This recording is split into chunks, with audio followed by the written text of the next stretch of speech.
はい、こんにちは、サゴンです。今日は仕事場の食堂に来ました。いろいろメニューがあったんですけど、今回頼んだのは唐揚げとコロッケを頼んで食べました。仕事終わって夜ご飯はラーメンにしました。いつも豚骨しか食べたことなかったんですけど、ここの醤油ラーメンは結構美味しかったです。京都もラーメンが有名なところらしいですよね。今日は京都のいろいろのところをブラブラしたんですけど、ドンキホーテにこんな感じでチャミスルがあって不思議で撮ってみました。韓国はプレーンしか飲まないんですけど、こんな種類が多いのは初めて知りました。今日も鴨川を通っています。こんな感じで、やっぱり鴨川やから鴨がいっぱいいました。ほんまに可愛すぎて、ずっと立ててこの鴨をずっと見ました。今日は初めて家の近くにあるビール屋さんでビールをいっぱい飲みました。一人で店行くのがちょっとまだ難しくてめっちゃ悩んだんですけど、一応近くにあるところでビールを飲みに来ました。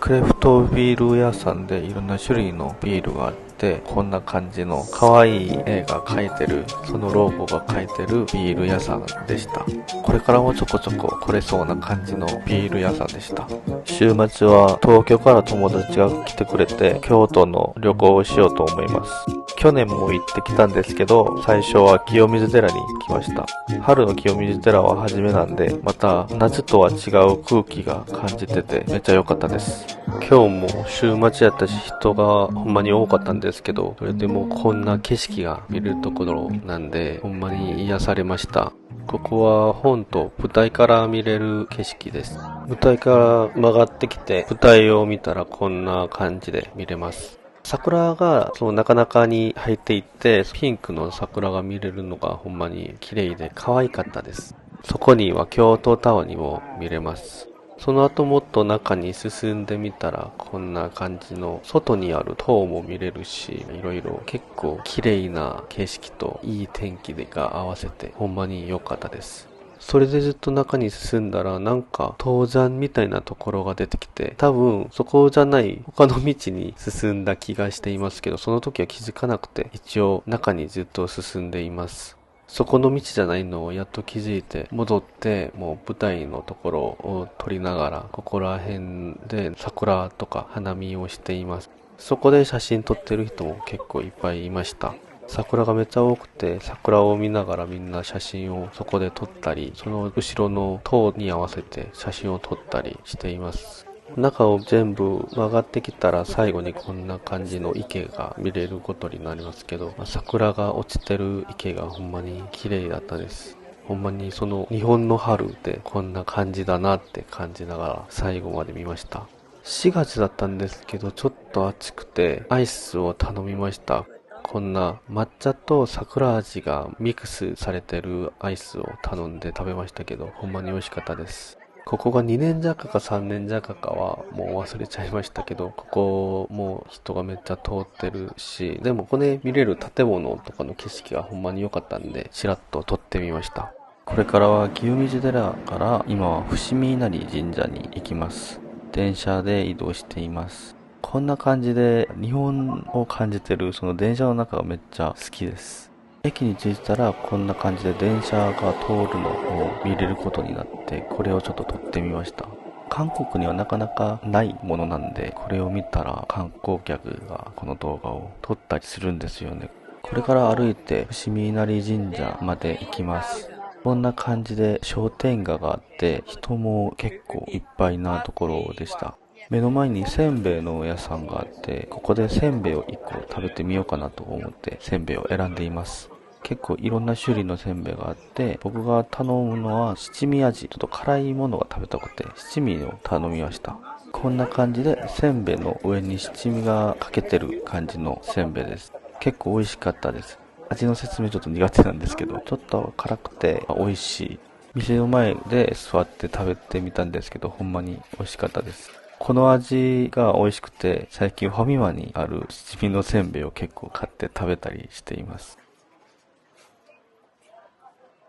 美味しい。これから本格的に伏見稲荷神社まで歩いていきます。京阪でいたんで、こんな感じで商店街が見れるところから歩いていくんですけど、JR を乗ったら違うところから伏見稲荷神社に行けることになります。神社の前に着きました。こんな感じでめっちゃ人が多くて、観光客がほんまに多くて、写真もあんまうまく撮れないぐらいの多い人たちがそこにいました。でもほんまにいい感じの建物と神社がいっぱいあって、ほんまに良かったです。この伏見稲荷神社は稲荷の狼がある神社で結構前からあったところだと思います。結構奈良時代の711年から始まったらしくて、建物は一番古いのが1499年から本殿があって、そこから今繋がってる神社らしいです。もともと稲荷の狼様は農業とかでうまくなれるような感じの神様らしい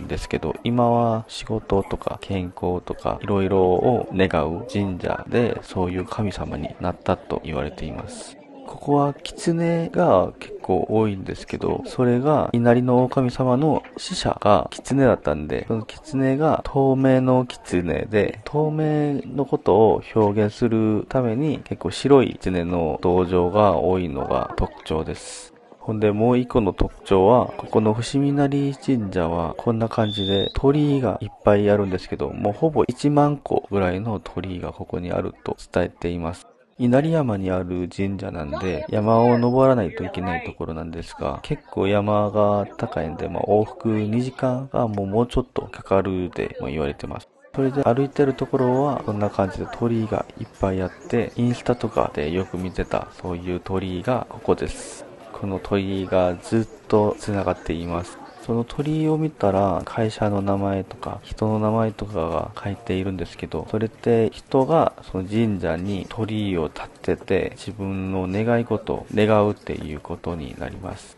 神社の中をちょっと歩いてみたらこんな感じの石があるんですけど、その石って自分が思った重さより重かったら自分の悩みが多いっていう意味になるし、それが思ったより軽かったらそんなに自分の悩みがあんまないっていうことになります。こんな感じで鳥居と山の景色が合わせてほんまにいい景色を見れることになります。秋になったらもっと綺麗になるかもし思いました。そういう赤色が全部合わせて。で、ここで写真をちょっと撮ってインスタとかに載せてみようかなと思っています。多分インスタ見た人たちは知ってると思いますけど、ここで結構写真を撮ってインスタに何枚か投稿されています。結構歩いたかなとか思ったら、まだ半分も歩いてなかったんですが、こんな感じで、ほんまに山登りなんで、もし来るんだったら、ほんまに体力を持てて来た方がいいと思います。こんな感じで階段が結構多いし、でも山の中だから涼しいのはあっ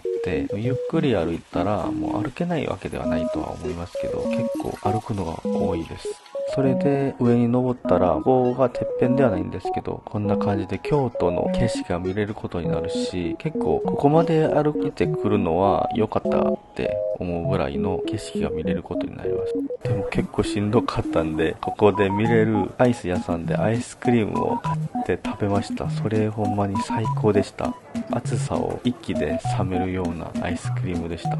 みんなここでアイスを食べていて、ここでみんな休む感じではあるんですけど、ここなんかアイス屋さんじゃなくても他の店もあったらしいんですけど、今の時間ではオープンしてなかったんで、普通に座って休みました。で、見たらこんな感じの全ての京都が見れるところの山の上です。こんな感じでほんまに良かったです。ここからは下に戻る道なんですけど、こんな感じで可愛い犬も見れてちょっと撮ってみました。こういう可愛い犬も見れました。下でちょっと気になってたカニのやつがあって、それを頼んで食べてみたんですけど、それは韓国でもありそうな想像できるほどのカニでした。それで今日の旅は終わりました。もしこの動画が面白かったらチャンネル登録と高評価ぜひお願いします。なら次の動画でまた会いましょう。バイバイ。